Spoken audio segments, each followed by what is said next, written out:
I would quit if I didn't have an EA. Is that a short enough answer?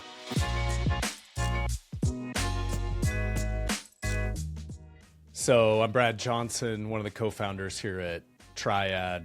We have both wealth management, so that's Triad Wealth, and insurance brokerage, that's Triad Partners. And if we go all the way back, small town Kansas kid, grew up on a farm, middle of nowhere, played college sports, and eventually found my way into IT, kind of through that track, and figured out that wasn't for me, and made the jump into finance when I was about 26 years old. So by finance, insurance brokerage was where I really started out in the FMO, IMO space. Did that for about 13 and a half years as an employee, kind of an entrepreneur, building a book of business. Started out doing cold calls. So anybody that's done that knows the joy of that. Built a book of business there that about 150 financial services firms across the country, doing about $1 billion of insurance business a year, probably $2-3 billion of managed assets per year, and then made the jump almost 6 years ago to do my own thing. Along the way, started podcasting, a YouTube channel, and it's been quite the journey. So that's the semi-short version. Maybe I'll start with the fact that I didn't even know what an executive assistant was until I was about 35. So today I'm 45. So I was in a private mastermind with a guy named Michael Hyatt that I know Belay is very familiar with. And I was basically sharing a frustration, which was I cannot keep up with the deluge of emails. I probably was getting 200-300 emails a day incoming, just because clients all over the country needing things. You're also trying to recruit, grow your book of business. So anybody in finance, it's how do I bring new clients in, but at the same time, take care of the clients I have. So anybody in service-based business knows that's a tough tug of war, and I was just drowning. And so after I kind of shared this, Michael said, well, sounds like you need an executive assistant. Or no, actually he said, sounds like you need an EA. And I was like, what's an EA? So unfortunately, that's kind of how finance works. It's really interesting. A lot of entrepreneurs, small business owners, independent advisors out there, they might have teams of 5 to 50, 60, 100. And what's interesting, they're doing insane revenue, but their org chart is broken.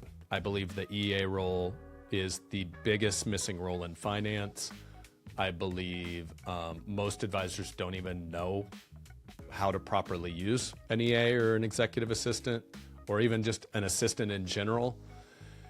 And it is absolutely life-changing when done right. And the guy that kind of opened my eyes to that was Michael Hyatt, who had a very dialed-in system and kind of introduced me to Belay because he'd worked with you guys a lot.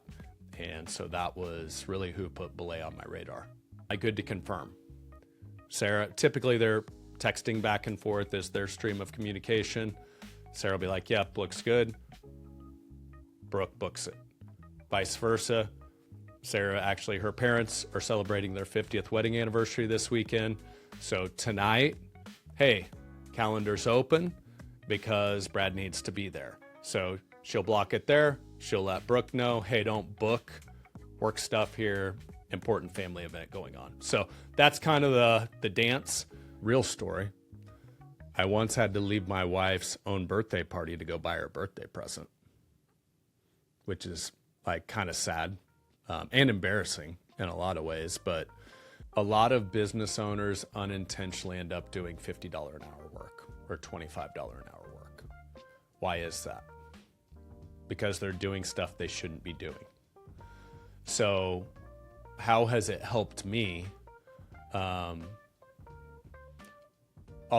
Because we work with financial advisors, I'll just give you a really simple example. And I've seen this is real world.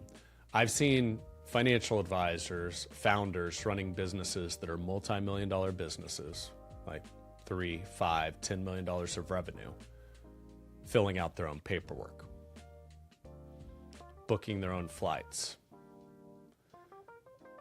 And if you reverse engineer the math, their time when they're in front of a client, $2, $3, $5, $10,000 an hour work is what they get paid to do.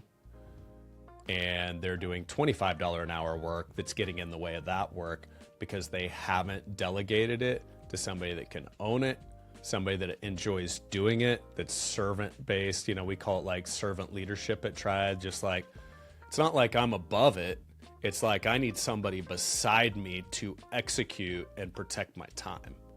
And so it's what we coach our clients to do. It's what we want to do here so we can do the work that is the highest use of our God-given talents. With any great assistant, high level of trust. When I interviewed Brooke, and Belay did a great job of this, you all get really clear on like what level of assistant are you looking for? Is this entry level? Is this kind of more executive level? And Brooke, I feel like it's like Match.com for entrepreneurs and assistants that you all run. So here's my needs. Okay, of our pool of candidates, Brooke had already operated a very high level. Here I think is really key as you onboard an assistant. How do you get up to speed? How do you gain trust? Because this is a very high trust role. It started out, she was in my inbox from the get-go. Hey Brad, here's 3 things that look really important. So we did, I think starting out, we definitely did a weekly. We might have done a daily at one point. So I would increase the cadence of communication at the beginning until you get settled in. Now Brooke and I do a weekly. But things like, hey, who's this person? How should I respond? I wrote a draft. Can you look through that? And we just hop on a Zoom. Yep, okay, here's how I'd respond. And after enough of those reps, you learn, you figure it out, you grow.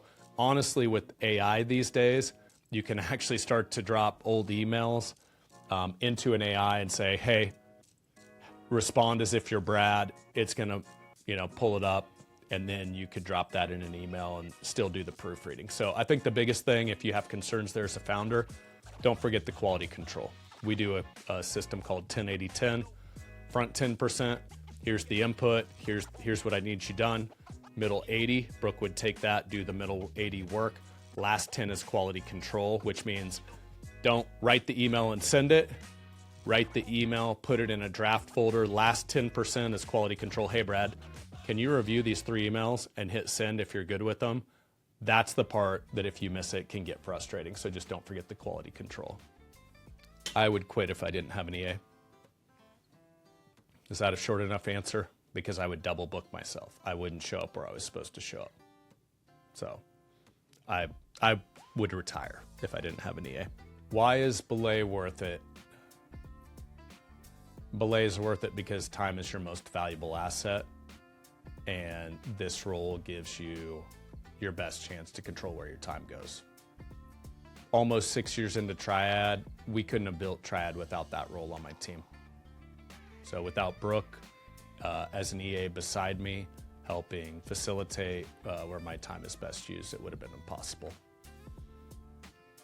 My name is Brad Johnson. I'm a co-founder at Triad. We help independent financial advisors build a business bigger than themselves, make the jump from great financial advisor to great business owner.